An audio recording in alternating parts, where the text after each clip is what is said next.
Alright guys, welcome to the WAN show, the live show every week at approximately 4:30 Pacific time. I like cables like this. Can you really say approximately when it's always after? Because it's never... No, it has been before. When you're not here. When my brother and I host it, sometimes we start at like 5 minutes early just to troll. Wow. That is a different type of trolling. It's like it's the kind of trolling we often have around here, trelping. Trelping? You've never heard of trelping? No, actually. Yeah, that's something that we do all the time. It's helpful trolling. Where you're like, here's the answer, but in the most obnoxious possible way. I hope it made you happy, jackass. Yeah. So, guys, we've got a great show for you today. There's big updates with respect to net neutrality, as well as the Title II reclassification of the interwebs. And yeah, basically all good news there. Yeah. Android 5.0 Lollipop so far is a gigantic turd. I mean, we often point at... Well, okay, we'll talk about it later. Basically, the adoption of it is very low. Teeny tiny. Very small. Can I have some more lollipops? Wasn't he small? Wasn't that part of the story? Oliver Twist? Yeah. No, he was just a kid. I thought he was a small kid. He was an orphan. Yeah. I mean, he was smaller than his parents, but you can't prove it because they weren't exactly around. Oh. I think I tasted some Cards Against Humanity there. I think I was coming back. Yeah, that's going to be fun. We've got our a new format for Channel Super Fun coming up. We're calling it Games Night. We play games. Yep, the first one is Cards Against Humanity, so it will probably be the most inappropriate one of all of them. And out of anything we've ever released. Yep. Yeah. What else we got for topics today? We have... am I starting? Well, I did the first two already. You already did them? Yeah. The Lollipop thing and the net neutrality thing. I remember now. I derailed that so hard that I forgot where the rails were. Derailed. By the time I got to my destination. Anyways, China's going to require real name registration to be able to use the internet, so... Also, Nintendo Creators Program. There's more revisions on that. Yeah, there's more Nintendo Creators Program revisions, and they're bad, so... I got the good news and the amusing news. You just got the terrible, things horrible, that suck. crappy news. Things that suck with Linus and Luke. Let's roll that intro.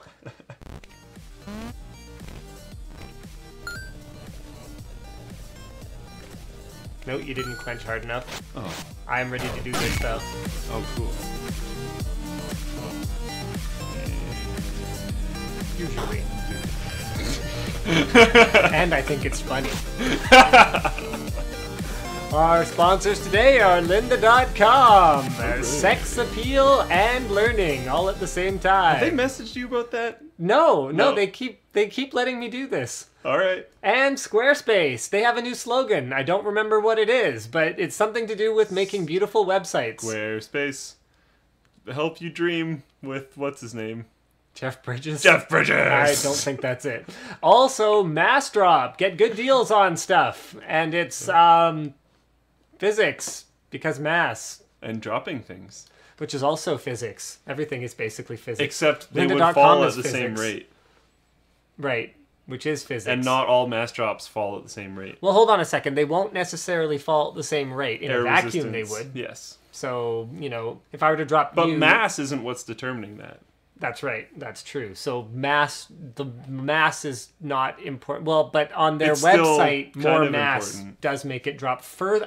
It would drop further if it had more mass. So they're defying the laws of physics. No, by they're not being in a physics equatable situation. No, they're not defying anything. Actually, if you were to drop something, they're not saying that it will fall at a greater rate.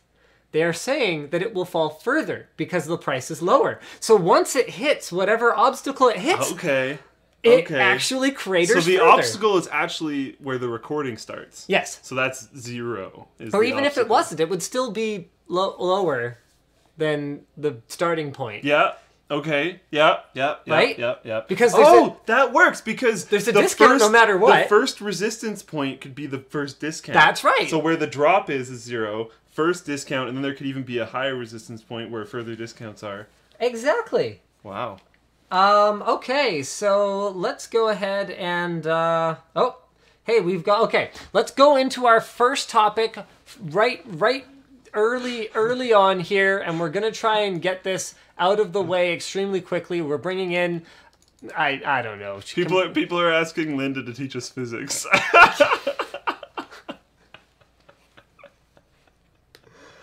Oh, that's beautiful. If there was anything that could teach us physics, it would be lynda.com.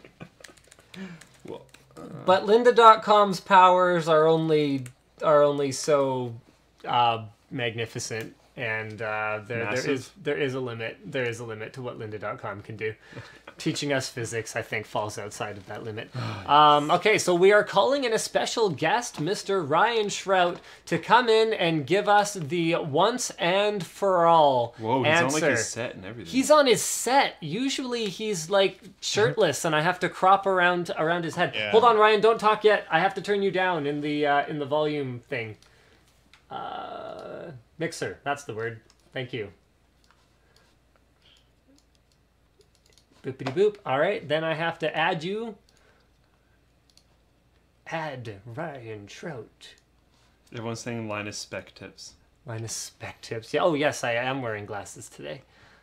Isn't that fun? All right, so welcome to the show, Mr. Shrout. We are going to put to rest the whole NVIDIA thing once and for all, and we're going to kick this right off with. Okay, this is what our viewers said to us last week. Are you telling me, looking in the eye, making eye contact, are you telling me that no one at NVIDIA caught this? No engineer ever looked at the spec page once it was released and caught it and mentioned this? They're saying that's completely unbelievable. I'd like to hear sort of the flip side of that argument. I would believe that it was not caught until fairly recently, only because now we're talking about the ROP and cache size changes only, not the memory pool differences. But if you look at that, like those specific points, those specifications are not really listed on GeForce.com. They're not really listed on NVIDIA's website. As far as I know, the only place those were actually kind of published is in the reviewer's guide that they sent to editors after the the launch day and before when we got all of our test cards and stuff. Sure. And so then it took us reading those documents and publishing the incorrect information in your review and my review and everybody else's review out there. And I would find it probably difficult to believe that 0 people inside a company that size took note of that. Like nobody said, oh, you know what? It actually doesn't have 2 megs of L2 cache on there. But I don't know if that person thought it was, well, it's not that big of a deal at this point. The information's out there and performance is what it is, and we'll just go about our business there. I don't think, I don't think there was like big meetings between PR and engineering and said, oh no, we have this discrepancy.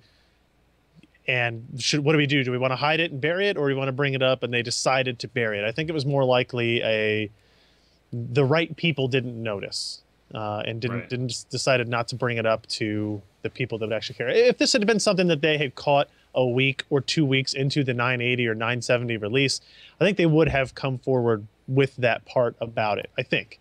So let me so I'll go and I'll play my audience's devil's advocacy once more and say, okay, if you were, this was actually a really good point. I feel bad because I forget their name, but there was a really good point that someone brought up, and that was, if you're an engineer who slaved away on this GPU for literally years, on launch day, are you not sitting at your computer reading the reviews that people are making about this product that you spent so much of your time on? Like, are you not even interested? Does every single one of them skip over the spec sheet because they know the spec? I would guess. I think it's a very valid point there. I would guess that many of the engineers and marketing and technical people at NVIDIA or AMD or Intel do what a lot of our readers do, which is they kind of read that intro and then they kind of go to the end there and kind of get what is this person's actual opinion on it. I don't think they would really dive too much into a description, like my description of the architecture that they built because they know it better than I do, right? Maybe some of them did. I don't know. And if they would have found that discrepancy, would they have brought it up to somebody? Probably. It's a tough spot NVIDIA's in, trying to convince people that that wouldn't have happened. I think the memory thing is much more impactful to the consumer than the cache and ROP concern necessarily. But so let's get into that then. Okay. So plausibly, even an engineer who worked on the GPU might have missed that part of any review, because why would they give a crap? They don't need you to tell them how many shaders it has. But let's get into the memory speed bit, because it's not the first time they've done it. And it's not the first time that they haven't really talked about it. So is the amount of butthurt out there justified? Should there be a class action lawsuit? I don't. If we get into the politics side of it, is I tend to be on the persuasion of class action lawsuits are rarely necessary. But I would say in this instance, it's similar to what I know you're referring to what they did with the 550 Ti and the 660 Ti and how that memory configuration worked compared to the 970. And it's similar in a couple of ways, and it's different in several ways as well. Like the bandwidth discrepancy between the second pool of memory on the 660 Ti and the primary pool was not nearly the gulf that we have with the 970. It didn't go from 184 gigs to 24 gigs per second or whatever it is. Yeah. And also it was a significantly higher percentage of the total frame buffer, right? So I think you were talking about a 2 gig frame buffer at that time, of which 500 megs was this kind of secondary pool. So you're talking about 25% of the memory instead of 1/8 of your memory.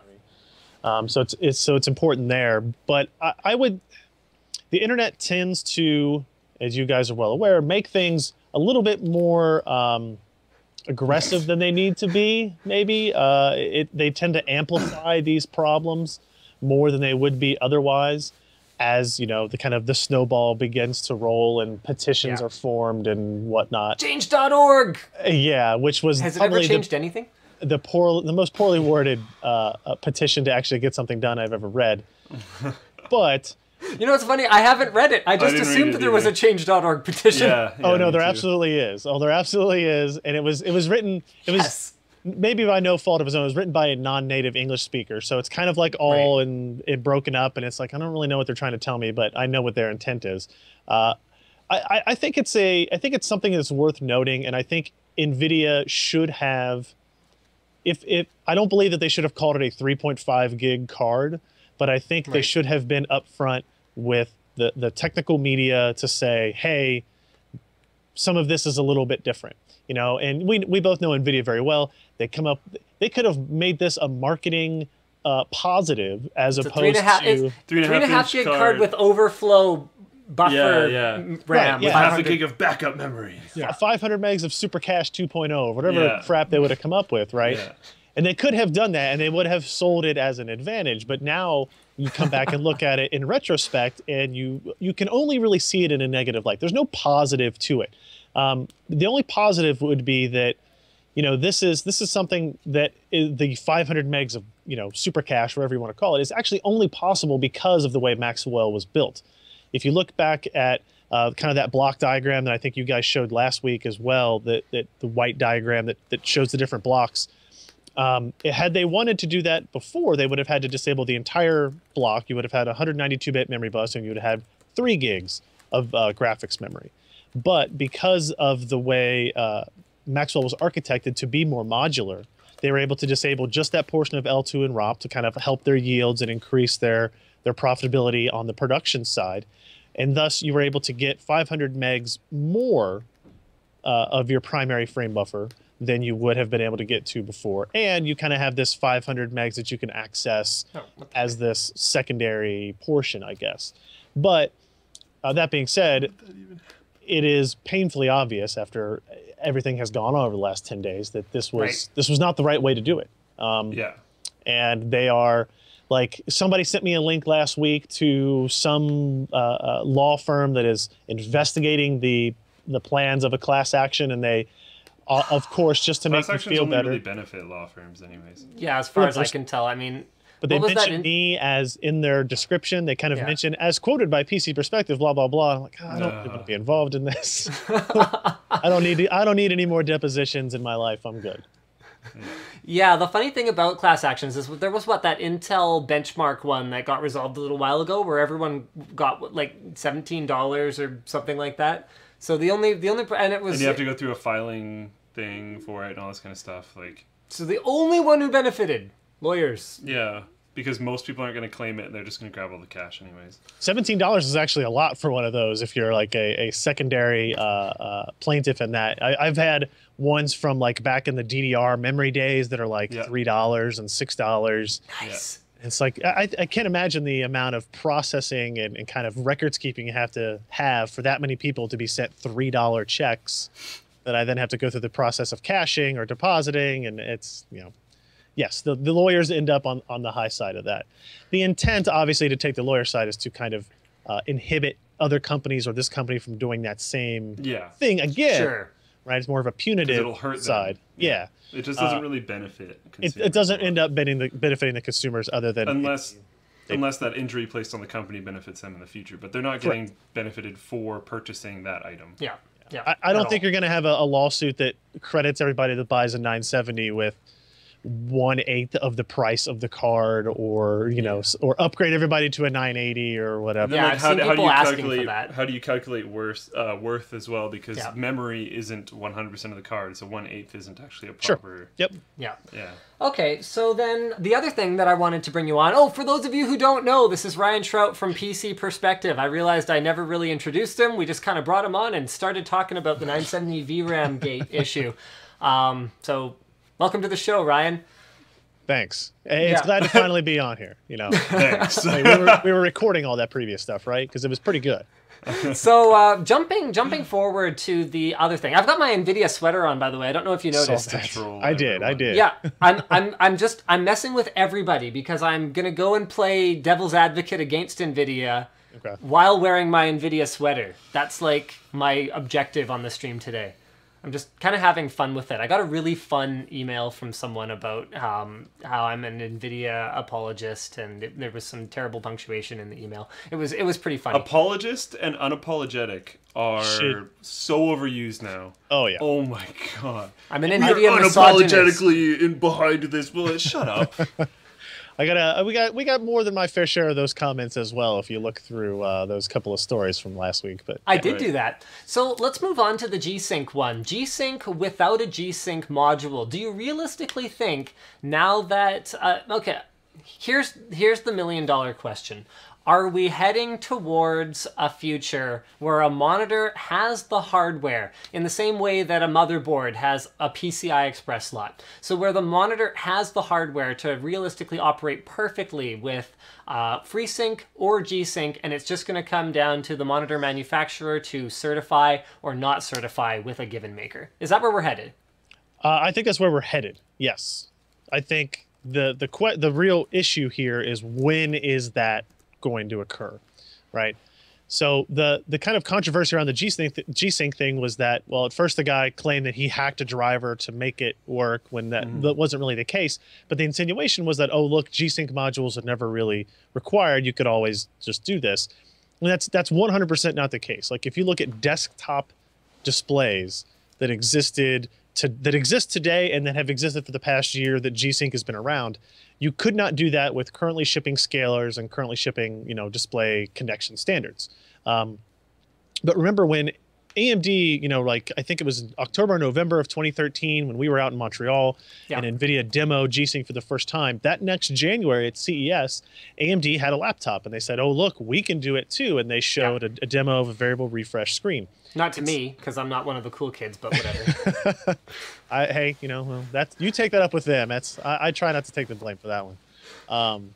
But they did it on a mobile form factor for a reason, right? It was in a mobile form factor, you have EDP, embedded display port. You have complete control and knowledge over all of the timing controllers and the display controllers between your GPU and the panel. You know everything in the pipeline, which you do not know on a desktop configuration. So desktop monitors are getting there, that's why this is essentially what AMD's FreeSync has been waiting for, right? There's a reason why FreeSync is not out, and it's not really because AMD's holding back on anything. They need the technology to be out there, and they need stuff to actually work and function. And what the mobile G-Sync kind of story showed us was that NVIDIA knows this, and they also know that in the mobile form factor, the mobile displays, you know all of that information, and they will go through a G-Sync module-less certification process for mobile variants of G-Sync at the very least. But on the desktop side, it's still up in the air. Right. I mean, there's you got to assume NVIDIA is working on their Okay, last question about this, because I know your wife wants you home at some point. So, what do you think NVIDIA's plan was? Were they looking to kickstart an entry into the display scaler business with a killer app feature like G-Sync? Was that the objective? Like, was the idea, okay, we've got this totally non-cost-effective solution, but we're going to ramp up the business volume. Right. We are going to Rev 2 it, Rev 3 it, Rev 4 it. We're going to get into the display scaler business, and we're going to make that work seamlessly with our GPUs.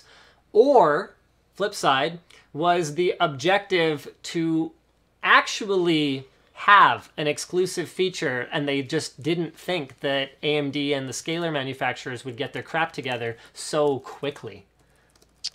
I don't think they necessarily wanted to enter into the scaler market specifically. I don't think that's like a super profitable business that they were trying to work their way into. What I really think occurred is, and I have quite a bit of background on this, is like they knew panel self refresh was a thing, right? On mobile and on cell phones, on laptops and in cell phones, they knew what it was, and they figured out that, hey, we could use that for the alternate purposes rather than saving power to improve a gaming experience.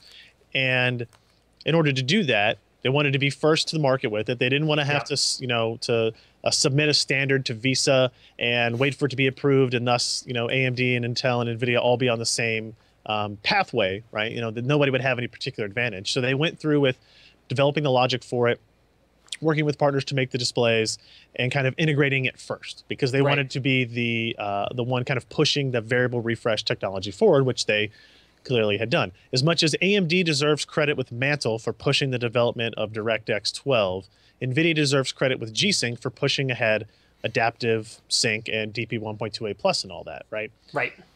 And what I think will be the most interesting thing to see is as we move into later this year and FreeSync monitors are widely available and they are shown to work mostly reliably and pretty closely match the experience that we have with G-Sync displays, will NVIDIA continue to require a G-Sync module in their desktop displays? And I think they will, but not for the same reasons that they have them in there today. I think that NVIDIA has more plans for display technology changes than just variable refresh, and in order to do that, they need to have a piece of logic on the other side. That doesn't mean G-Sync monitors shipping today will have those features, but that G-Sync 2.0, whatever that happens to be, maybe they introduce some more interesting things other than just a variable refresh. Or maybe they just straight up segment the desktop and the mobile GPUs that way. They just say, well, look, 980 supports whatever this new feature is with a G-Sync display, and a 980M doesn't have it. I mean, they do that kind of thing all the time. Even stuff like Shadow Play. It's like, oh, it's desktop first. Yeah. Or whatever else the case may be, and they might just not roll it out. I mean, even in its current form, for what we saw in this kind of alpha leak of mobile G-Sync, it is not at feature parity with G-Sync on the desktop, right? Once you dip below that 25 or so frames per second mark, on the desktop G-Sync, there's an algorithm in that chip that does work in terms of figuring out, has it been too long, do I need to refresh, and it doubles up frame rates at certain points, and it keeps the experience better. When you go under that with the mobile version, it won't have that capability because the T-Cons don't have that kind of logic. They don't have the same size buffer, and so it's doubtful that they will ever have feature parity between the two. I don't know if they'll brand it differently, like G-Sync Mobile as we kind of have branded it for them, or G-Sync Lite, or whatever it is. But they're usually better at it than SLI Lite or G-Sync Lite. But if you do LITE, then it's fine, right? Dynamic Super G-Sync. Maybe they'll do LI instead of TI. Yeah. They have a tremendous marketing department. I'm sure they're better than us at coming up with this crap. So. All right. Well, I think that was pretty much it. I can take off my NVIDIA hoodie now, thankfully, because I'm so. Was the Razer armband supposed to look like an NVIDIA thing? No. I'm just wearing that because I have an armband, and I've been doing this weird thing with my wrist lately. It's been really cold when I sit and use the mouse, so I've been wearing the thing just for warmth. Seems to make it a little more comfortable. If that's happening, you are on the edge of carpal tunnel. Yeah, well, I've been on the edge a long time then. Well, welcome to the fold. It happens. It goes away. It's fine. It's only a lifelong issue that you'll have for the remainder of your living years. So yeah, it was really bad a couple years ago. Actually, about 3 years ago, I was having a lot of trouble with cold and pain in my wrist. Wow. And old people problems. Wow. Guess we can Ouch. continue. Ouch. That does hurt. I think I'm older than both of you, right? Linus, probably combined. I think. Yeah. Oh, ouch! That hurts. Ouch. Yeah, I think you're a little older than me. I'm 28. Yeah, I'm 33. Okay. Yeah. Damn it.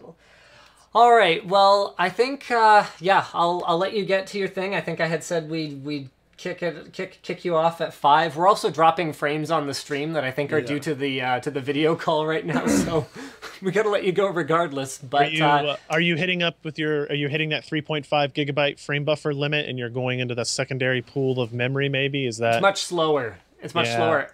I think what do I deserve in exchange for this? No, see, this is the like backup memory area. Right. So that's why it's still working at all. We should be thankful that the stream is still on. And then start just dropping some frames.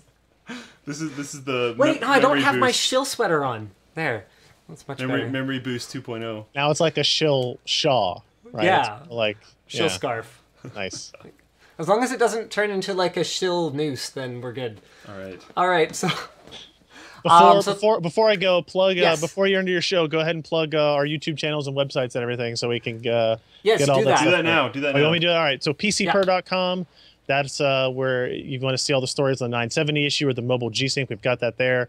And then we compete directly with Linus and Luke on YouTube's, right? And nobody has enough time to watch any videos. But if you go to youtube.com/PCPer, you can see some of our crap there and try to figure out what all this red light is behind me as well. The red light district. We can change it. We can make it a green light district. But I see, unlike you, I decided I don't want the background to be green if I'm going to sit here and talk about NVIDIA stuff. And so, but then I come on and you're wearing the NVIDIA hoodie that we got at the G-Sync Editors Day, which is it's a nice shirt. It really is a nice. Isn't it nice? I wanted one, to be honest. I feel like such a corporate whore wearing it. Like I put the thing on and then so it just adds the word corporate. And then thank you. And then that super nice one we got at the Maxwell event too, at the 970 event. That jacket, the jacket windbreaker. Yeah, that is actually really nice. I have worn that. When I went to Montreal a couple weeks ago, I took that. It was very nice. But I don't let myself wear it when I go out to other events. I don't let myself wear it when we're on video. Well, like if Alan's here doing like a storage video with me and he's got like an Intel Skull logo T-shirt, I'm like, sorry, you got to go change shirts. We're not doing that. I'm not gonna bring those comments upon us. So, but hey, thanks for having me on, guys, and good luck the rest of your show. All right, take care, man. Good to talk to you as always. See ya. Oh, hold on. Let me. Yep, there we go. There you go. You're good. Now. Thanks, Ryan. Okay, bye-bye. Bye. There we go. All right, so guys, welcome back to our regularly scheduled content. Where we talk about things that happened this week. Yeah, so the LG G4 is rumored to feature a 3K display. Let's go ahead and... hold on a second here. Let me just make sure that I've got... While you're setting that up, I'm going to do callouts for the ULTT StarCraft League winners of January. Kane won the official league, which is like the... Not the ULTT. Tech Syndicate Kane. No. Oh, okay, different Definitely Kane. no.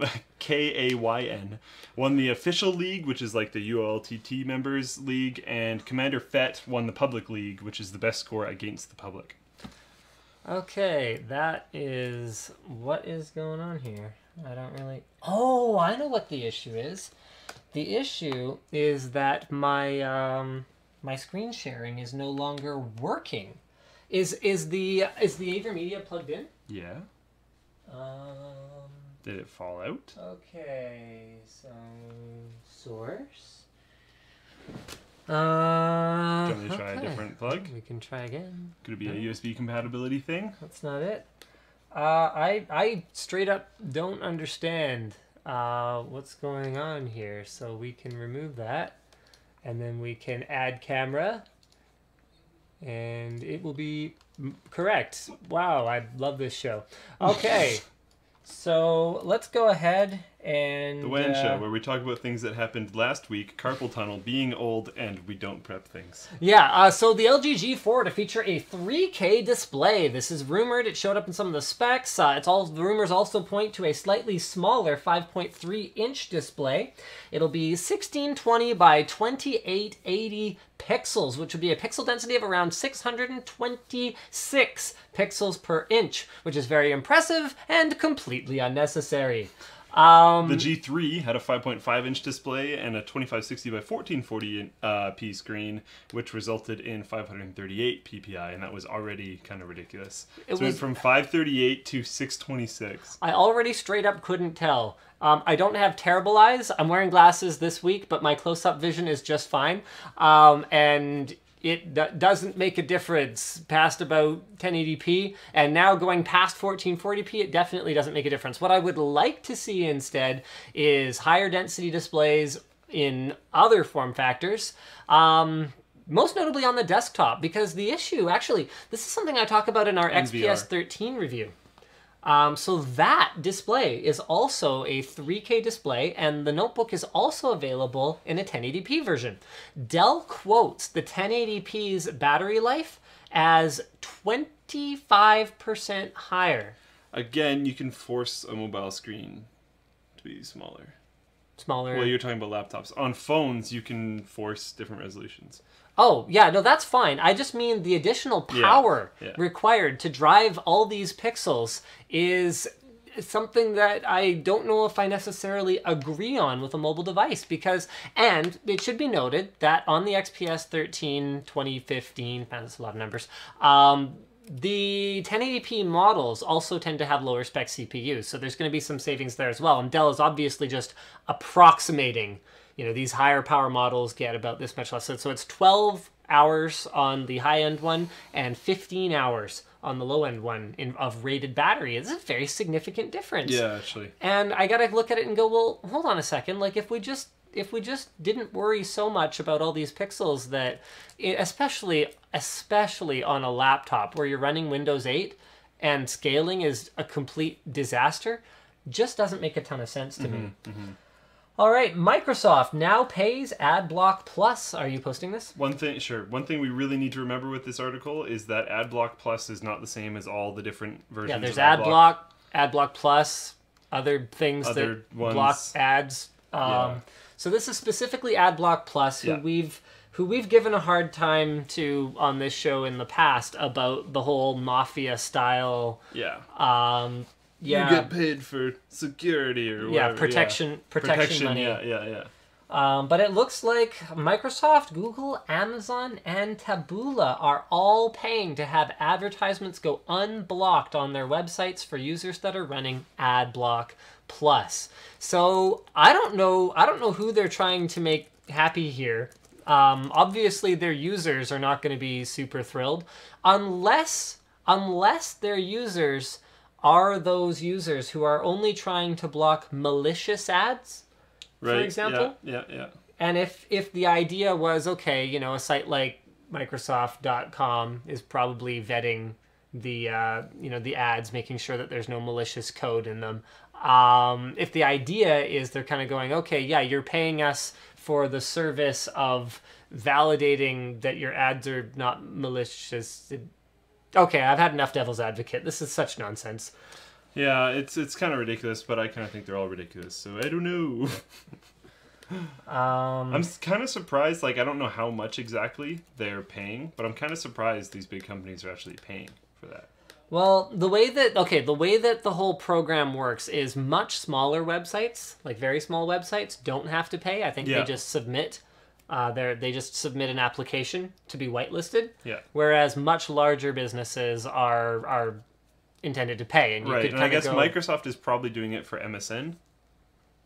MSN.com or whatever, their like kind of homepage thingy where I think there is actually a bunch of ads. I would imagine it's kind of across the board. Yeah, but that's probably the one they're actually worried about. Yeah, MSN Video would be another big one. Yeah. Man, the ads are obnoxious on Yeah, MSN Video. Yeah. Every once in a while, I kind of fall down the rabbit hole on MSN Video because they tend to have a lot of really short, like 10, 15 second, stupid clips. Clickable things. Yeah, and I'll just kind of... And then I'll watch like another 30-second ad to see a 10-second video. I'll be like, yeah, I've had enough.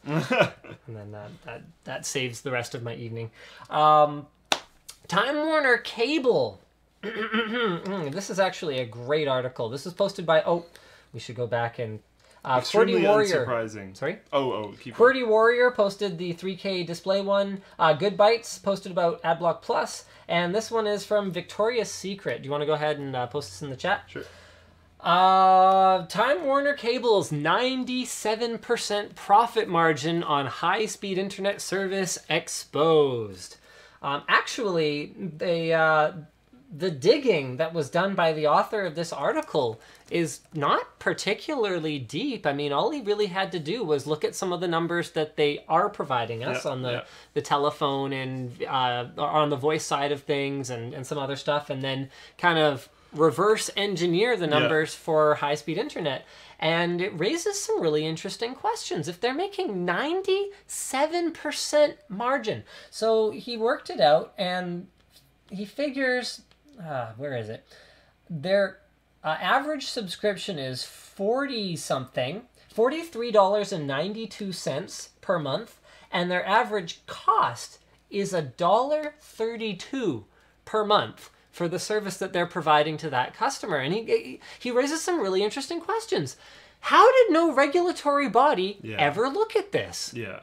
Who makes 97% margin on anything? Especially where it's been proven that there's essentially no competition in terms of ISPs in the States. Yeah. It's essentially localized monopolies. Yeah. Which is ridiculous. So you're basically forcing, because the internet is basically required at this point, you're basically forcing people to buy something that you are serving them at a 97% profit margin, which is insanity. That's absolutely insanity. Oh, man. It's also interesting that the it's reported that fees have increased by about 100% in a matter of 2 years for some customers. Yeah, this seems like this is an article that the author kind of had close to his heart, because he was actually talking about how his personal Time Warner Cable basic triple play bill went up 112% in just 2 years, from the advertised price of $89.99 to $190.77. That's insane. Yeah, it includes all kinds of fees and surcharges and rental this, and one of them is a defunct social contract charge, which is an extra $5 a month that hasn't actually been required apparently since 2001. Oh my god. You should be able to get your money back for that. Because what is that? Okay, I think the fee was implemented and then taken off the bill, but then the money is still being charged or something like that. Okay, so Time Warner's not necessarily taking that $5. No, they're just jacking up the price. Yeah. They're taking a $5. Yeah. No. It's not necessarily that $5. Is it a form of tax, though? Like, is this a government-regulated thing? I don't know too much about the social contract thing. Yeah, because social contract sounds like some sort of... Oh, yeah, it was supposed to be to fund the upgrade to the network. Yeah. Yeah, that's what it was supposed to be for. Okay. But... Oh, so for it to fund... I guess it could just go directly to them. Yeah. Oh, that's if the network's good enough, then... Hey, and it's not. So hey. Yeah. How about them social contract service charges? You want to upgrade some things, please? I'm gonna enter into my own social contract. Well, some cities are. They're installing their own networks, and it's actually baller. So So one of the ones I didn't bring up was franchise fees. Yeah. What does that even mean? Super gross. So this is all based on 2013 records, but I mean, I knew that they were doing just fine. All we have to do is look at the, all the commercial space they buy on TV and all the stadiums that these companies name and all this stuff. We could look at it and go, okay, they're spending all that money and they're still doing fine. But I had no idea it was 3% of the actual of it was the actual cost. We always joke about like clothes, perfume, and makeup are some of the most printer ink. Yes, printer ink. That's like one. all those things that are just ridiculous. Where like the nicest bottle of wine like ever is still very comparable to printer ink in terms of prices. I don't remember. That was an article a long time ago. I probably quoted it slightly wrong, but it was ridiculous. Yeah, the bit about drinking the printer ink instead of the wine, I think that was the part you screwed up. That wasn't in there. I didn't say that. No, you didn't. Anyways. But it was funnier. Yes. Like, that's nuts, though. That's absolutely ridiculous. I wish our margin was 97%. I guess what I could do is just slash all of your salaries. I think that's illegal. Well, this isn't. That isn't legal. I said I think that is illegal. Isn't would mean that it's legal. Right. I don't know if what they're doing is like actually documented as legal. Because there's questions to be brought up. This is a very old conversation, so I won't delve into it for very long. But where the government's like, here's money to build this stuff, then you just don't do it. That should be under contract. That should be illegal. I don't think there's any punishment for that. Yeah. There should be something. There should be. Anyways, we should carry on because that's a very old, very And when Target goes out of business in Canada and says they're going to have amazing deals, and my wife goes there on Thursday, there should be amazing deals. Was there nothing? Apparently the store was just like packed and people were buying things, but she ended up leaving and going to Superstore to buy some garbage cans for the new office because she knew they were actually on sale. The electronics department apparently was so full of people that there was a lineup to get in, so she didn't actually go to the electronics, but apparently just because I sent her there because we're going to need some sundries for the new office, things like toilet paper, cleaning supplies, stuff like that, and I was like, yeah, just pick up some of that stuff. I mean, it should be like Uber liquidation sale. And apparently it's as simple as just saying you're having a liquidation sale and people come and they buy things. And they should do that thing. Okay, I don't know about you viewers, but this is a total thing here. Grand opening and like final closing sale thing? Furniture stores. Yeah. I swear, every single furniture store on like Bridgeport Road and King George Boulevard in Richmond and Surrey, like you drive through furniture store land, and especially the smaller ones, not the big chain ones, like half of them are having their moving sale or liquidation sale or closing down, final inventory closeout sale. Or grand opening for like 6 years. Yeah. There's actually a documented thing where one of the stores in BC had a grand opening sale for years. And I mean, like, the sign is faded, you know? Yeah. Like, it's old and faded and ripping. What, did you buy someone else's used grand opening sale sign and put it on, or if you just... Ridiculous. All right, so there's... yes. A new Intel consumer SSD 750 series pops up on a compatibility list. So this is cool. The code name is August Ridge. It's the month I'm born in, so it's probably, like... Illuminati confirmed. Anyway, it was on the roadmap for release in Q4 2014, but that time has passed. We're still hoping we can see it soon, and if we do, then that'll make Intel the first one to deliver an NVMe compliant SSD. So that would be an SSD that doesn't rely on the old-fashioned AHCI software layer to interface with the controller. So it would actually, it's optimized for lower latency, mostly lower latency. It's optimized for the lower latency PCI Express connections that new SSDs are going to be connecting to, whether it's over M.2 or over a standard PCI Express slot.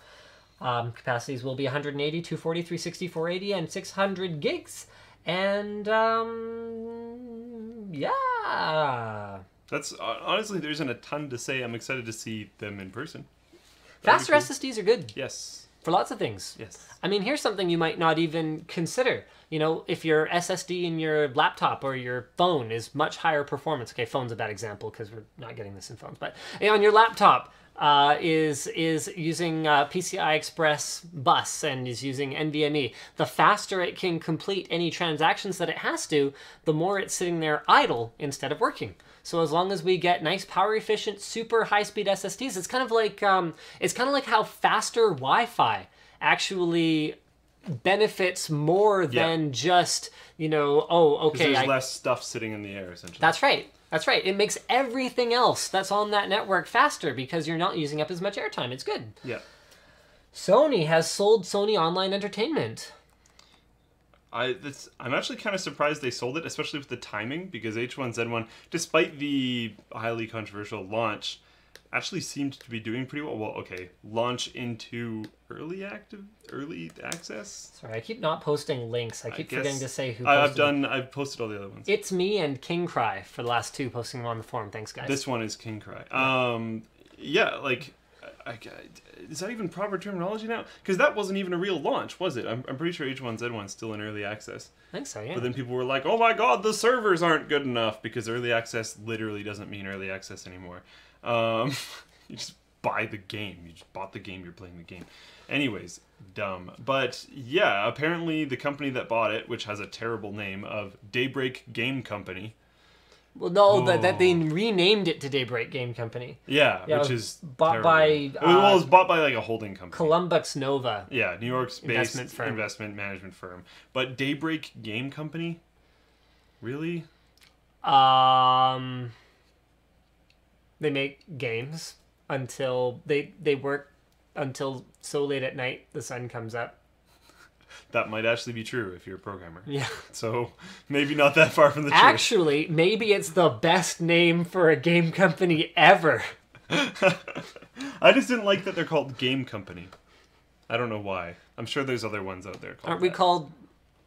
So I shouldn't have called us Linus Media Company? I have never said that was a good name. Right. I have forever said that was a terrible name. Right. Moving on.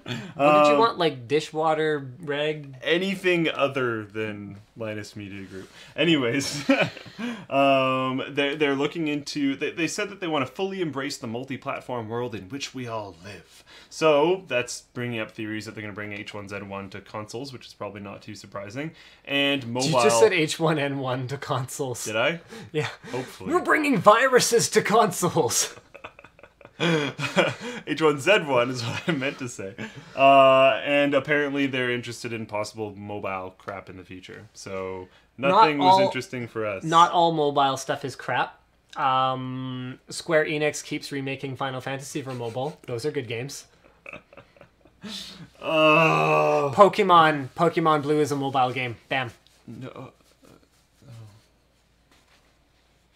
Technically, yes.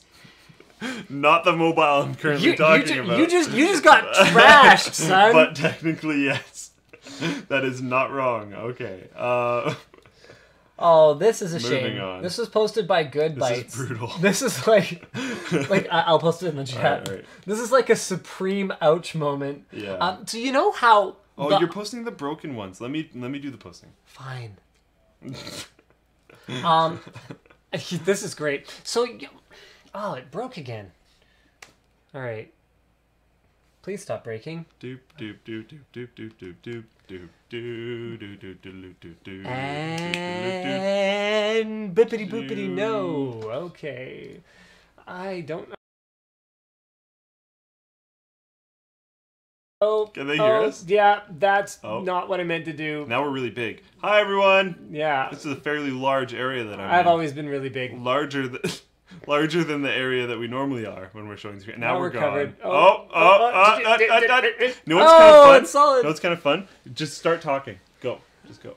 I think this is a terrible idea. Okay. No, I got it. Apple will spend $2 billion to turn its failed Sapphire plant into a global command center. So you know how the rumor was that the iPhone 6 and 6 Plus would feature Sapphire Glass screens, and there was that viral video that Marcus Brownlee made where he tried to scratch it and he bent it and was like, "Whoa, Sapphire Glass is kind of amazing." Okay, you can put us in the corner now. Sapphire Glass is amazing. Well, the company that Apple had actually thrown a lot of money at and who had committed to deliver the volume of Sapphire Glass that Apple required in order to integrate this product onto not just the iPhone 6 or iPhone 6 Plus, but lots of their products, including the Apple Watch. Well, GT Advanced Technologies like straight up realized that they couldn't do it and filed for bankruptcy. So the 1.3 million square foot building that Apple built to manufacture Sapphire Glass will be not for that. They're going to make it a data center. Yeah, which makes sense. Repurpose the building if you can't do it. Yeah, but it's pretty brutal for a few reasons. I mean, they could have filled it with trampolines. That would be awesome. Trampolines. That's what my company would do. And the ball pits. Not my company would fill it with trampolines, not air conditioned trampolines, mind you, but definitely. I have bad news, by the way. The HVAC is definitely on hold for the new office. We are putting in. Hold on, just calm down. We are and okay. Funny story. You might laugh. We are not only not going to have air conditioning, we're not going to have heat. I didn't. Because it's going to be a combo unit. I thought it would be when we put it in. So the good news is we're putting in the ducting, so we can install HVAC later, but we cannot afford it right now. The sound dampening that we need to do in the warehouse is. Have you figured more about that? I have figured out more about that. More research is being done. It's going to be very expensive. Is it looking positive into the buy some pizza and do it ourselves? I'm not sure. Okay. Yeah, not sure. Okay. So, sorry, what were we talking about? Right, trampolines. Right, they're repurposing it for data center. You know, cloud storage and all that kind of stuff is all. Yes, the part that I was getting to. Sorry, I was trying to remember what I was trying to talk about. The really sucky part, in my opinion, is that it will now create 150 full-time jobs and 300 to 500 construction jobs temporarily. That sounds pretty cool, except that it was supposed to create 2,000 jobs permanently. Bummer.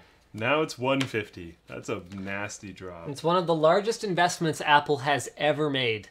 And although of those 150, it's probably like data center people, so people in the audience might be more applicable to be hired than the Sapphire plant. So that might be good for like our group of people, but it's not good for the overall employment number. All right, so this is actually, look at this. Good news from Ubisoft. I think this is good. Yeah, but it's What's like not good about it? because they're reeling back from terrible. Oh, it wasn't. Okay. It's like they shot someone and then they're like, hold on, let me fix that. No, they let did me not take that bullet shoot out, someone. Patch the hole. They stood by I'll clean while it. someone else got shot. A little bit of disinfectant. They stood by. How did they stand by? They shot this gun. No, they didn't. Yes, okay. they did. Well, they didn't. Okay, hold on. Let's try. Someone punched them in the face. We need so a they shot some other dude. No, and then they're like, crap, okay, that's actually the bad guy. Let me patch this. Someone else robbed their bank. Okay. Okay. So someone else. No. Someone else robbed their bank, so they went and stole stuff from everyone that's ever used their bank. Someone. Okay, Robin Hood. Let's say Robin Hood. Okay, like dirty Robin Hood, who's in it for the profit to himself. So definitely not Robin Hood. Not Robin Hood. So a thief. Yes. Okay, so we're gonna call him Dirty Robin. Okay, so Dirty Robin busts into the bank. Yep. Takes money. Okay. Yep. But not like not just like U.S. cash. So let's say this happens in America, okay? But they don't take U.S. cash. They take all the foreign currency, okay? That for some reason people want. No, let's say it happens in Canada, okay? Just okay, can you just? No, I'm going. Let's go. Okay. Yep. Okay. So they break into a Canadian bank. Yes. No one wants Canadian currency because it's plummeting right now. So they take all the U.S. currency, okay? And then, instead of distributing it to the poor, they sell it to the poor for Canadian currency that they then convert to something useful like Bitcoin, and then they have money. Well, relatively useful. It got a little weird at the end. Okay. So that's what happened. I followed you, yeah. The Ubisoft... The bank. The bank, thank you. The Ubisoft bank basically invalidated the foreign currency serial numbers that were stolen because it was stolen goods. So they stole a stolen property. It is illegal to buy stolen goods. But they bought it from a legitimate store. So we screwed up part of that story. Okay, so they stole the money from a legitimate bank. I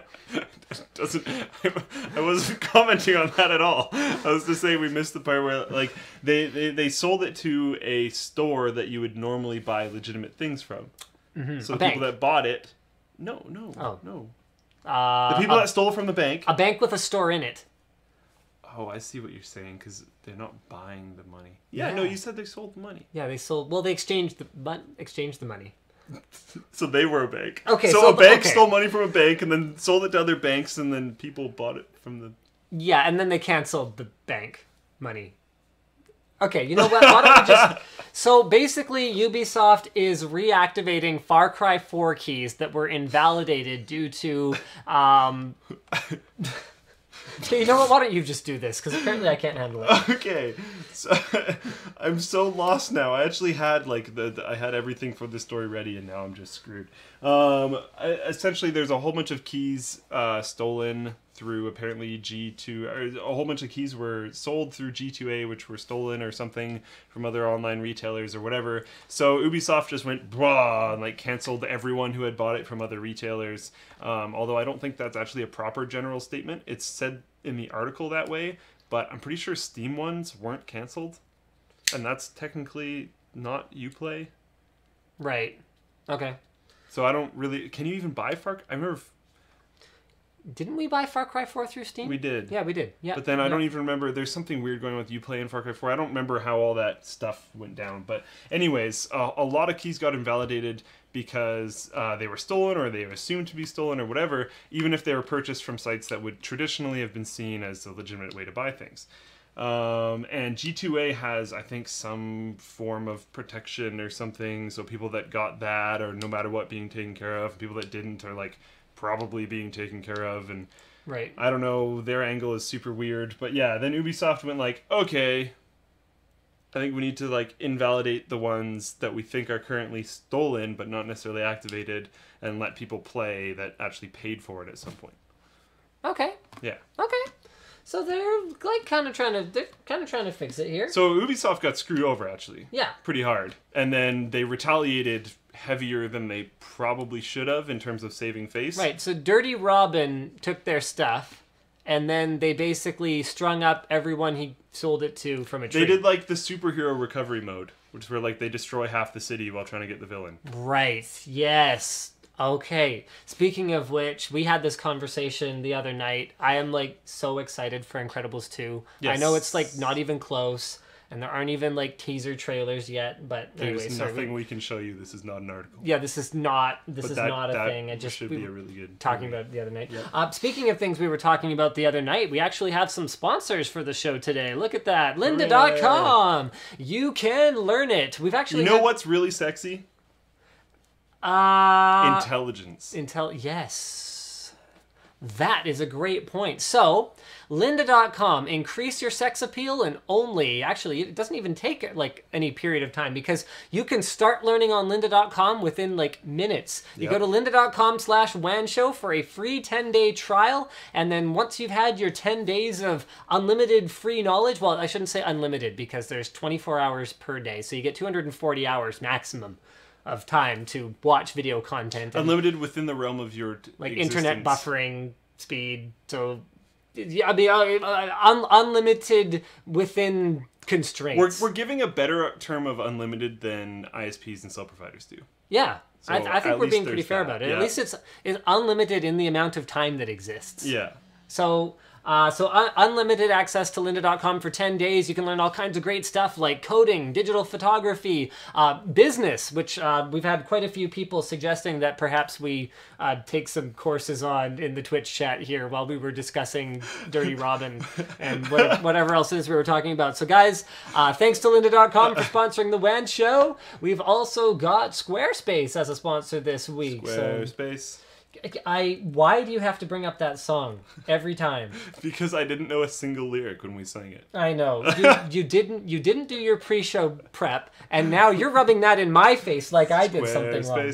So, guys, if you missed it, you can check out Squarespace's Super Bowl commercial that we actually previewed last week with the Jeff Bridges whole that project that he's working on with the sound recording. But that is really not the point of Squarespace. They've got a new slogan, "Build it beautiful." I think that actually is not a bad slogan. It's certainly better than the slogans we were working on earlier. We came up with some pretty bad ones. Did I show you the one that I liked though?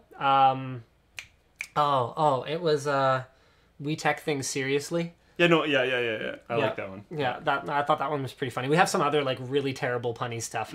Anyway, so Build It Beautiful, that is kind of the point. Squarespace wants the web to be beautiful. They want it to be easy. So with their website builder, all you basically do is you sign up and you can get a trial at squarespace.com/Linus. You get 2 weeks for free. So you sign up, you pick a template, and it's like, okay, you know, I want a store, or I want a blog, or I want a portfolio, or business, personal, whatever else the case may be. It's very affordable. It starts at about $8 a month. And then if you sign up for a year, then you can get your URL thrown in for free. And then if you use our code, then you get 10% off. So it's like actually less than that.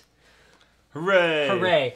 So basically you sign up and you follow all the little like steps. You put it together. Are you done yours yet? Can we show it yet? Not done. I won't be done for a little while. Oh, I've been saving this. I had like the best Squarespace. Here we go. Nope. Oh, no, where is it? It might be in my other email account. Shoot, I feel terrible. Because I got, like, the best user testimonial for Squarespace ever. And they were like, oh my gosh, I use Squarespace, and it's, like, super awesome. Woo! But they were a lot more eloquent than that. Squarespace! Make beautiful website! It's super easy with our template. Okay, well, it is. The sites, I'll have to find that again. So the sites look great on mobile, they look great on desktop, and they're very responsive and easy to make, easy to use. They got 24/7 tech support, and I think that pretty much covers it. You want your site to look great and be very usable and be easy to make, then squarespace.com is pretty much the way to go. And then our last one is just kind of a fun one. We actually have a variety of different things from Massdrop that we can show you guys today. We've had a lot of people drooling over this keycap set. When what video did I show it in? I don't know. I think it was in the iMac gaming video. iMac gaming. No one's looking at the iMac. No one's impressed I'm running Crysis 3 on it. Everyone's looking at this keycap set. That's what I was looking at. So this was like a crazy... I think this drop is actually over, so I'm sorry, guys. I'm just like showing you cool stuff Massdrop has that you can't buy. But it's a full PBT keycap set with like custom Star Trek themed spacey lettering, like airlock key and like phase key, rescan. For phase clan key. Oh, so it's mostly designed for people who already know what the keys are supposed to be. We should get... Super affordable, though. We should get Nick Van Berkel a keyboard that has a Phase Clan key on it. Then every single time that he presses it, it just plays the brr audio clip. We should probably do that. Actually, that would be a good super fun. Just like how to do it. Like if we just make like a Phase Clan button. Yep, that's like actually totally doable. I could do that with Makey. We should totally make that. That drop is on until tomorrow. Oh! That's what our link goes to, is the keycap set. All right. So thank you, Nick. .ps/WAN. Once again, I have no idea what's going on. I do have two We're not drops. done, so you might as well just stay. He does have notes on... I just want to make it clear. He does have notes on his screen. He just doesn't look at them. They're actually not technically on his screen right now. Yeah. He's like... He not only moved the screen away, but he put a different window in front of it. There's your issue. So that there's like 2 layers of defense from the knowledge. Okay, well, they have other cool things that are over. But the point is they have lots of stuff that isn't just keyboards. So this is the... Graffiti Lichen. Yep. Something. Yeah, anyway, so it's a little tiny USB charging cable. They've got a Lightning one. They've got a micro USB one. We've actually featured a very similar product before on Handy Tech Under 100. So they've got like cool little stuff like that. And this I wasn't really sure about even bringing up on the show. We don't generally talk about weapons on WAN Show. It's not a weapon. Okay. A gun is not a weapon. You call it a firearm. Okay. I'm serious. If you go get your gun licensing in BC, you call it a firearm or they will not give you your license. So it's a firearm. The fact that I called this a weapon means I shouldn't have a knife. Yes. Mine. You can use it technically as a weapon, but you don't describe it as a weapon. Right. And you don't use it as a weapon. It just can be. You can use a kitchen pot as a weapon. It is actually done in very many times in movies. You can use basically anything as a weapon. Hold on a second. I could use your this BS logic is going to be it happens in movies, therefore. You can hit. You can't start a sentence You with that. can hit someone with a frying pan, and that would hurt a lot. I can't take you seriously. Do you want to fight me with a frying pan? No, I don't want to fight you with a frying pan. That is not the point that we're talking about at all. The point is draw.ps/WAN show for awesome drops like this one. Bring it back around to the topic at hand. Why do I even let you co-host this show with me? A frying pan could be very easily used as a weapon. That would hurt. I didn't say it couldn't be used as a weapon. I just said the fact that it appears in movies is a complete logical misstep. I said it could be, and then I said, in fact, it is. As an additional point. Not as a main point. That was a supporting article. Supporting? It supports nothing. Speaking of... For my thesis on weapon variability. Speaking of supporting nothing, consoles may get 4K support sometime in Q4 Okay, this is good. Can you this post is actually really helpful. And Could you actually do your job and post this? The Twitch chat? The reason why this is really helpful is this might bring more 4K content. Like Netflix and stuff might push for more 4K content because of compatibility on other things. So non-console people might actually get more 4K content that they can watch through that. Thanks to PlayStation 4 and Xbox One. Finally joining 4 years ago. Well, okay. You could play 4K video easily for quite a while on a PC. In terms of hardware. But then the PS4 and the Xbox One already have the horsepower to play back 4K video. It's not friggin' complicated. Yeah. The problem is that they don't have a display interface that's capable of playing back 4K video. And we haven't had that on the PC for that long. It has been a couple years. That's a good point. But DisplayPort 1.2 is when we got that on the PC, like affordably, without, multi-linking multiple interfaces, or right? 2 monitors and bezel chopping or whatever. Yeah. So what it seems like they were waiting for was HDMI 2.0, and I suspect since it's already, hopefully the article covers this. I don't remember anymore, but I don't think we're going to be looking at 4K gaming anytime soon because that would be a serious as I told hardware Nick, revision. It could. It would could, just have to do you'd 4K be playing like Puzzle Bobble. Yeah, the arcade games or whatever. Like it would. You're not going to do. Yeah. You might do arcade gaming stuff. That's about it. So like 4K Stickman Adventures, Stickman 2015 edition. Maybe Tetris, unless they put too many cool graphics in. They've done that sometimes. But then now that I think about it, no, they already have HDMI 1.4. They could technically do HDMI video playback already. At 30 FPS. This actually got said as to no longer be an official statement anyways. So moving on. Because Netflix is the one that said it, and then they're like, oh wait, we can't talk on behalf of those guys. So, yeah. That's about it. 3 months later, Android 5.0 Lollipop, the last one was posted by Crater, and this one's posted by Good Bytes, has only 1.6% market share. Wowee! That is not a whole heck of a lot, especially given that Android operating systems come in at the whopping price of absolutely nothing. Yeah. To run on anything. So this means a couple of things. It could mean a couple of things. Number one, it could mean that KitKat was just fine. And handset makers and or users simply don't feel the need to update. Number two is it could mean that the devices that come preloaded with Lollipop, like the Nexus 6, NVIDIA Shield tablet, Nexus 9, just aren't selling that well. But I really don't think that's it because the Android install base is so massive. I mean, to put it in the appropriate context, Jelly Bean is still in the lead. Yeah. And there have been some pretty successful KitKat-based devices, so I don't think that's it. And then number 3, and this is the one that I personally think is most likely, the handset makers that are validating Lollipop are finding it just kind of a bear to deal with and roll out to their devices. Droid Turbo was sold with the promise of quick update to Lollipop. I mean, we're 3 months in. That's not exactly quick these days. Yeah. So there you go. I mean, I personally wasn't that impressed with Lollipop. Google has acknowledged the memory leak issue that they're hopefully going to be fixing, and I think it was going to be a 5.1 update. Of the people that I know that have Lollipop, I haven't actually heard... Usually when there's a new phone OS, you're like, oh, there's all these cool new things about it. Like, look at this new thing I can do, blah, blah, blah, blah. No, nothing really. I hear some frustrations about how notifications work and how you have to scroll through them and stuff, and that's about it. Just some frustrations. Yep, some extra clicks, all for the sake of material design. Yeah, that's about all I've heard, is I have to do more things to be able to get stuff done.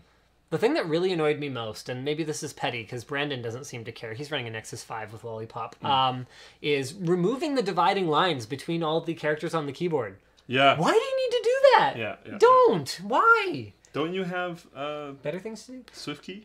Oh yeah. But whenever I fire up a new phone, fresh install, I try to use it until it makes me mad, and then that's my benchmark for whether it was good enough. So if I end up switching to SwiftKey, it's like, how long did it take me to switch to SwiftKey? That's how good their stock keyboard is. Well, their stock keyboard is about a 2.5 week. Yeah, it's a 2.5 week until it frustrates you. Start giving it its own values. Yvonne recently switched to the One M8, and it was a 1-day keyboard for her. the Sense keyboard. Wow. She was like, "This is terrible," because she'd been using the iPhone before. And I was like, no, it's okay. I can change it. She's like, no, it's okay. I'm like, no, I'll change it for you. And so I put in SwiftKey. I put in the number row. I removed swipe. And then I changed the delay for special characters. I do every single one of those. Those are my essential settings for SwiftKey. And she was like, oh, this is great. This is much better. Yeah. Dual GPU cards and configurations. This is posted by Assassin, and we are, of course, going to use the WCCF Tech link because we love trolling you guys. Really? Wrecked. Wrecked. This is annoying. It's probably a loose connection somewhere. I blame you. You set it up. All right, I'll try not to add the wrong camera this time. I blame your feet. I blame your... On the table. I blame your face. You're probably bumping things. What is going on here? Well, whatever. We should just glue in all the connections. So new low-level APIs like Mantle and DirectX 12 may allow game developers to combine the video memory of multiple graphics cards. So the Autobahn Hammer, that 24 gig system that we built with 3 290X 8 gig cards, could potentially have 24 gigs of video memory. Now, to be clear, this is, at least in the short term, completely purposeless, because no game developer is going to build a game that is going to take advantage of 24 gigs. Not even just that. VRAM. I'm going to quote a little bit long quote here, but still. Quote, just because they're running Windows 10 and DX12 and or Mantle API does not mean that your multi-GPU configuration is now stacking memory. The capability is present in these low-level overhead APIs, but they will not come into effect until devs specifically optimize the games as such. Right. So not only is there no games that can really use that much VRAM right now, but the devs are going to have to do it themselves. And looking at how long it takes them to even have multi-GPU profiles at launch half the freaking time, I don't see that many devs really doing this. At least not now. So, yeah. So don't get your hopes up. No, there will probably be some sponsored titles. I mean, this is not just a PC feature. This is like a super esoteric PC feature. Yeah. That a very small subset of that PC audience is going to be able to leverage. So, so that's cool. And that's about I'm very it happy that it exists. One thing that's very cool about this is that, well, it's Mantle, so it'll probably come to like everything else as well. And if it starts being available in kind of everything, and then hopefully starts being available as just a plugin that developers can do instead of having to manually code things for that, then that would be nice. So not now, but future. Speaking of Mantle and DirectX 12, this is actually an article I was reading. Oh, for crying out loud! Right, I don't have screen share. Is this a linkable Okay. thing? Sorry. Is this a linkable thing? Can I link this? Just on an Untech. Oh, you're gonna do it there. Okay. Yeah, I'll just do it here. I just want to share the article. That's all. Yeah, so I'll just add screen region, boopity boop. Here's my browser. Enjoy. Okay.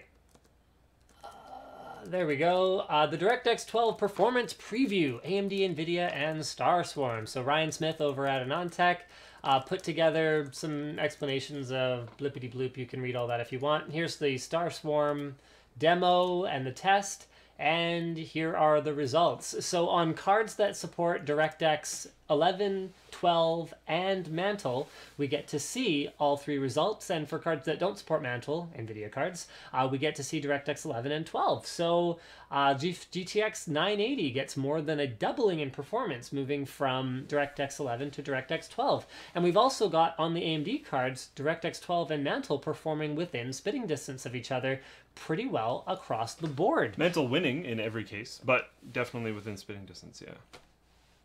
Yes, Mantle does edge out DirectX 12 in every case. But I think that if people were hoping that Mantle was going to be the reason to own an AMD card, basically if they work at AMD, then I think they're going to be a little bit disappointed, because the thing is that StarSwarm is kind of a worst case scenario. It is designed to showcase scenarios where there are far too many draw calls for DirectX 11 to be able to handle it efficiently and to create CPU bottlenecks. It's designed to do that, whereas real games, these differences that you see between Mantle and DirectX 11, we've already seen that in real games, you're not looking at a doubling of performance from DirectX 11 to Mantle. You're looking at maybe a couple of percent, a few percent. Yeah. So that difference between Real Mantle and current DirectX games. 12 will be a fraction of of that other bigger difference that ended up being much smaller. Yeah. So, and then if we do end up doing that, which we probably will eventually, we'll end up using all that performance, DirectX 12 will have, well, we might not even be on DirectX 12 at that point. We might be further on, but that gap probably will have closed at least a little bit anyways. Yes. But yeah, it's a little bit disappointing that it has to lean so much on developers. We're seeing so many things come out these days where, to quote Ballmer, developers, eye tracking leans on developers, VR leans on developers, this leans on developers. So much stuff is doing that, and it's, yeah, as a developer right now, I would be scared and excited at the same time. all right, speaking of being scared and excited, this was posted by Alex Goes High. Razer has upgraded the Blade with Maxwell and, more importantly for me, since I'm a bit of a tab fiend, more RAM. So the Blade is now available with a GTX 970M instead of an 870M, and 16 gigs of RAM is now an option on the higher end SKU. You still have that same high resolution IGZO panel display. Luke is I'm trying to fix it. doing things. Yeah, I got kind of a funny idea. So which one is this? This is this one. Oh, what the? Oh, What are you doing? I was gonna give them like a behind the scenes of what you were doing. Well, I'm trying to configure the AverMedia. Actually, I'm just gonna point it at your butt. Why are you doing that? Why would I not do that? I don't know. This doesn't seem like very high quality show content. Hello! Let's look at my nose. What you got going on down there? Well, there's computer cables and carpet And video cables. and video cables. Oh, look, a wheel. Hey, a Wow. foot. Oh, Why don't you wear footwear at work? 'cause I don't want to. Right. Okay. Why don't you have air conditioning installed? Because it's expensive. Footwear's expensive. That's true. Footwear, not the kind you would buy. No. Nothing you would buy is expensive. No. Okay, they upgraded the CPU from an i7-4702HQ to an i7-4720HQ. That movement of the two is actually very important. That signifies a TDP jump from 37 to 47 watts, which the more efficient 970M allowed. Although personally, I probably would have opted for more battery and not bother with that minuscule gain in CPU performance. There's also a new lower-end version with a 1080p display and 256 gig SSD for $2,000. Still very expensive. People are commenting on the CRT. Oh, the CRT. Yeah, the CRT is for retro games. Mm-hmm. Next topic. So I guess here I'll post this one. I'll let you handle this one. Or I guess we could both handle this one. So the FCC will declare the Internet Title II and apply net neutrality rules to mobile. Yeah. That is awesome. So what great news. Wheeler did a bit of a jump face and started actually supporting the people that he's supposed to, which is cool. And started backing up, saying like, "Oh yeah, well we've listened to the communities and the people and all this kind of stuff for once apparently, and now yeah, Title II and blah blah blah." There's some kind of sketchy things in this. I'm not going to go over too much over Title II as we've covered that in previous episodes, but they want to modernize Title II. We were talking about this before the show. Yeah. I actually just kind of skimmed over it and initially thought that modernized Title II just kind of meant that they're going to modernize the infrastructure behind Title II, like the physical infrastructure behind Title II.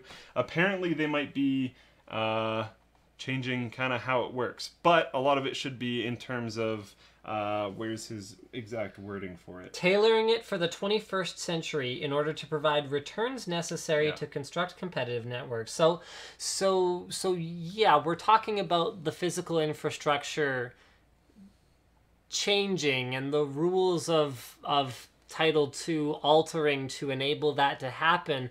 But if we were to take the optimistic approach to that statement and go, oh, it's to prevent the kind of nonsense that's already been going on for the last decade with the internet, then that's great. I mean, some of the other points here: no rate regulation, no tariffs, no last mile unbundling.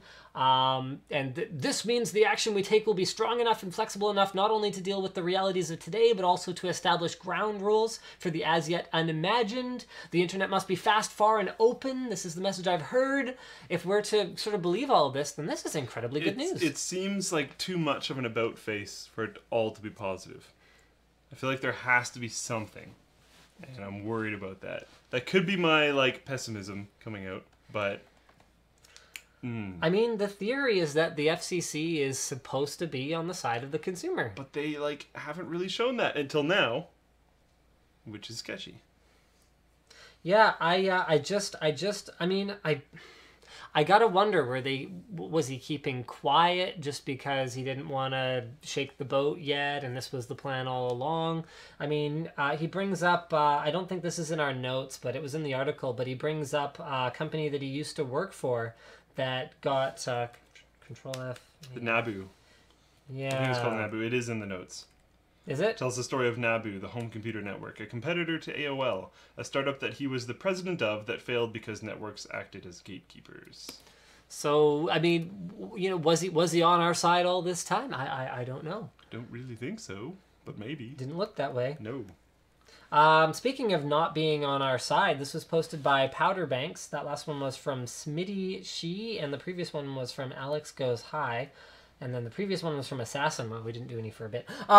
China will require real name registration for use of the internet. And we're not talking real name registration like you have to pay for your internet service from your provider and you have to pay them with a credit card that has your name attached to it. We're talking about the burden being put on ISPs and internet companies to enforce the new rules, which are that the 650 million people who are online in China need to be personally identifiable online in their goings about. Super dumb. Now, can I play devil's advocate, or are you just going to get mad? Are you going to get all mad? I know. Can you just stay calm for 2 seconds? Thank you. Those are all things that just make people mad. I know. When you say, okay. Yeah. Okay, so the devil's advocate sort of glass half full side of this is, oh, it will reduce, inappropriate internet behaviors like swatting or trolling or bullying or can you just, I said 2 seconds. 2 seconds. I didn't get mad. I was watching you in the screen. I saw what you did.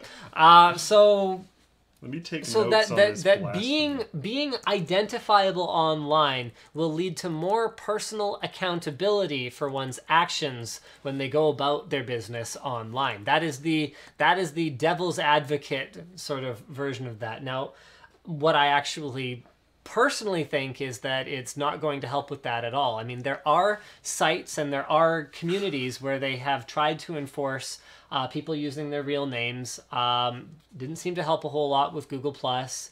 So there's that. But aside from it not working, the fact that there are communities that already have this, that encourage the use of real names like Facebook, means that if people wanted to engage in that way, then they would go to those sites and they would do it.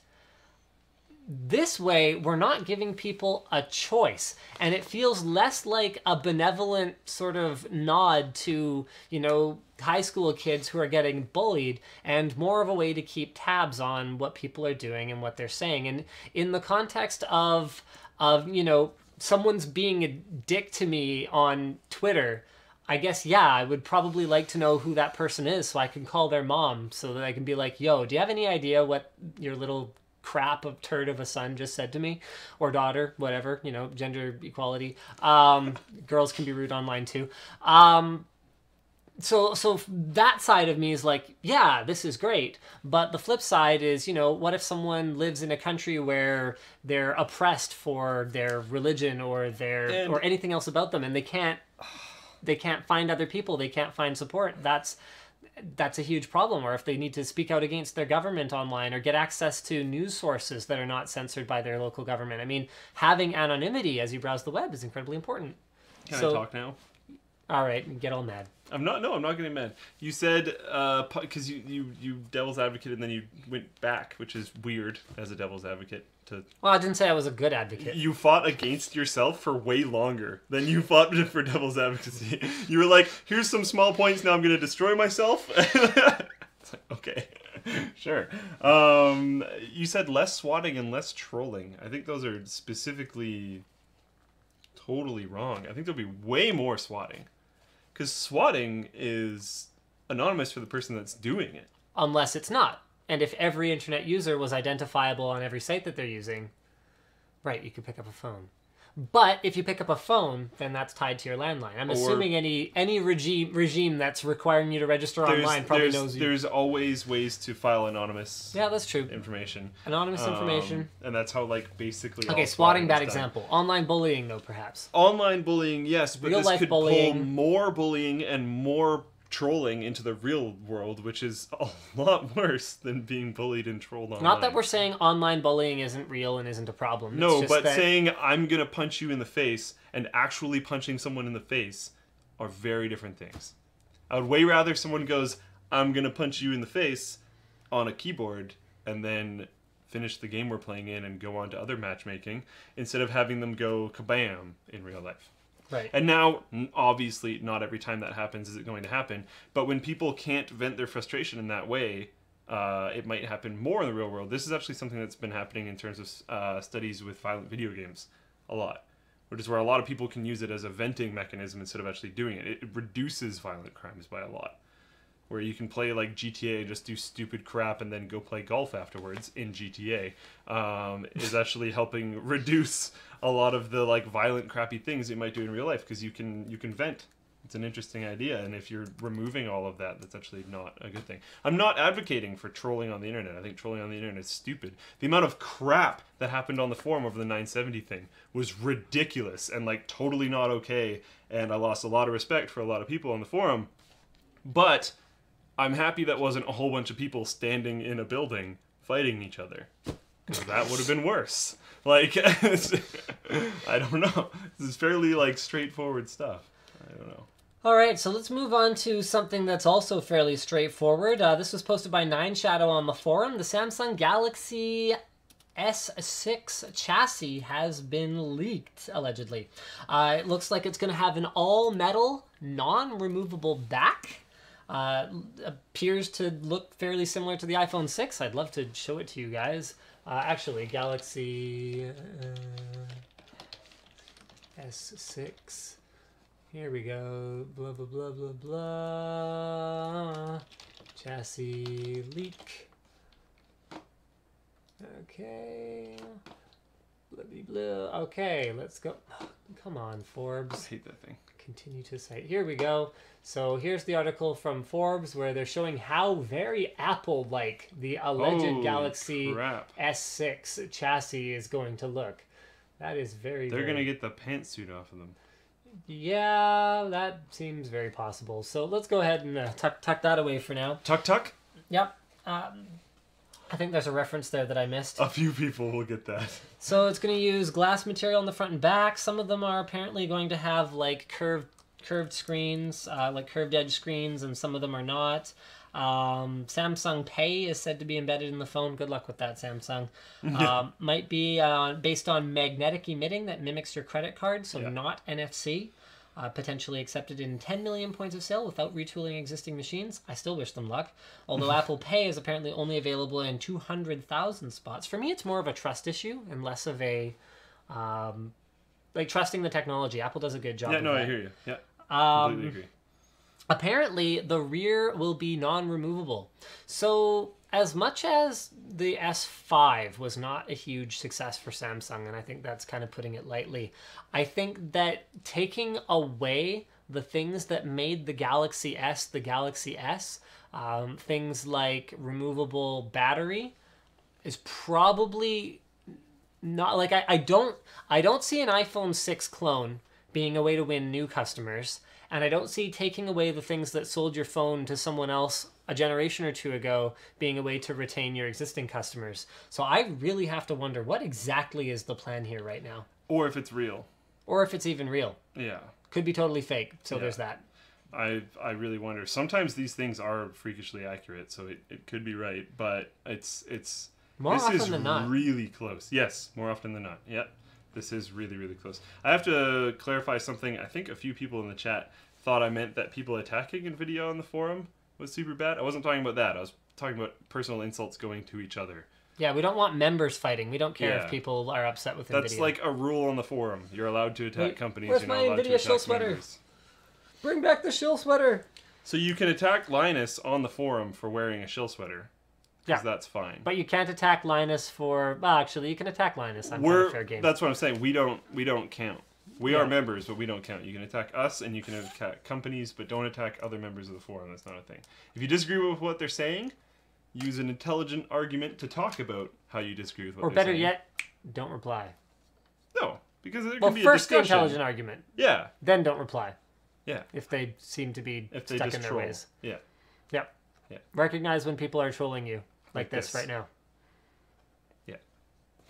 Okay, we did that at really good timing. You owe me a Coke. I don't want a Coke. I think you already owed me a Coke from our last text jinx. Yeah, we'll call it even. All right. We can just buy each other nothing. That works better for me. All right, so the Nintendo Creators Program, which was already ridiculous. So you guys, I mean, if you've been following this whole fiasco, Nintendo was claiming monetization against Let's Players and game streamers who were streaming their games, based on that they're using the in-game music and artwork without having created it themselves, when the content creators, the guys who are playing the games, are arguing that it's actually their commentary that is the content, and this is a fair use of blippity bloopity blub, whatever. Anyway, so Nintendo sort of about-faced on that, and created the Nintendo Creators Program that would allow creators to register as approved creators, and then they started introducing that they want a share of the revenue, so I believe it's a 60-40 split by default, and now they are offering a 70-30 split if creators are willing to remove any non-Nintendo content from their videos. Like non-Nintendo games. Like, are they for real? There isn't even a debate for us to have. Like, are they even... I said this before the show. This is going to be kind of a boring topic because there's... you, like, can't really have another stance. I can't even devil's advocate you. Like what do you want? 5%? I even tried to I don't know if you remember this, but back when they first started claiming monetization, that was back when we were doing Nintendo streams on the after party. I was like, well, I kind of get it. It is their music and it is their asset. And in much the same way that if I put someone else's music as a backdrop to a WAN show, they could claim the monetization from it. Well, okay, yeah, I guess so. But if you're gonna then go and say, well, no, okay, we do understand the benefit that game streamers and Let's Players have, especially for titles like a Super Smash Brothers, for example, where there is no entertainment in the viewing experience that overlaps with the entertainment of the playing experience. Spectating Super Smash and playing Super Smash are two distinctly different experiences, and the people who are into that might not necessarily have been into that and weren't going to buy it anyway necessarily, and the people who want to play it, watching it is not a replacement. So particularly for games like that, or like a Mario Kart, these are great examples of competitive style stuff. Different experiences, viewing versus playing. Yeah. So Nintendo has acknowledged, oh, maybe there is a benefit to this. Maybe we shouldn't take all the money away from people who are driving eyeballs to our games. But then they go and they want to like nickel and dime these people. Like, oh no, we like really need the revenue so badly because Wii U and Smash and Mario Kart are not selling really well, and the entire internet isn't hyped over the moon about the upcoming Zelda game. Pretty well right now. Yeah. Wii U and Smash and Mario Kart are specifically doing pretty good right now. So they should, like, not do this. Because they're probably fine. It's frustrating. So basically, we don't even game stream, but we think this is ridiculous. Yeah. You game stream. Yeah. Yeah, so that's ridiculous. I've done game streaming of Nintendo content because I just don't care. It's like, I'm not into it for that. I want to play freaking Mario Kart, so like whatever. Leave me alone. Yeah, it helps that you have a day job. Yes. But I mean, it's one of those things where, you know, it's easy for us to say, yeah, if we want to stream a game, we're really not going to give two craps about it because our day job is making tech videos. Yeah. But for people who do rely on it, this is extremely frustrating. And this is the kind of problem that we do potentially face in the future, where it's powers that be that control our revenue stream, not us. It's funny, I saw a comment on, I think it was on Whole Room Water Cooling? Something, anyway. Someone asked, what do these guys do for a living? And I was about to reply, and I saw there was already a reply. I think they build computers. I'm like, what? How can you watch our videos and not know that we make videos for a living? Some people don't understand how long it takes to make it. I guess that's true. Yeah. I mean, actually, you know what? Perfect example of this. My wife, Yvonne, had no idea how long B-roll takes for the upgraded, new and improved Linus Tech Tips format. Because Brandon was over at my house, which is the only place where there's enough room to set up that Obutto gaming cockpit. Yeah. The video for which, by the way, is coming out this weekend. Pretty excited for that. I'm going to watch that one. Yeah. So he was over filming it, and we were there for 5 hours. And she was like, yeah, I had no idea it takes so long. Like, yeah.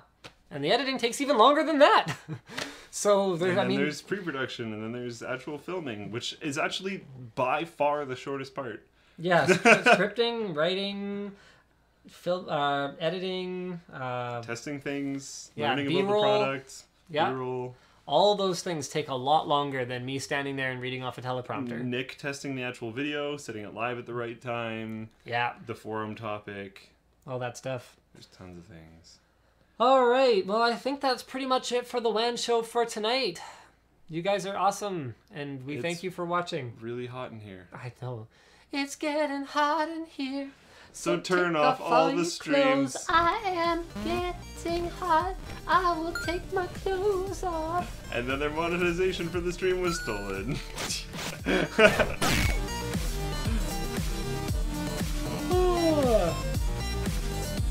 TGI Friday. Every time I hear that, I think of the restaurant. Yeah, but I know. the restaurant's not the original.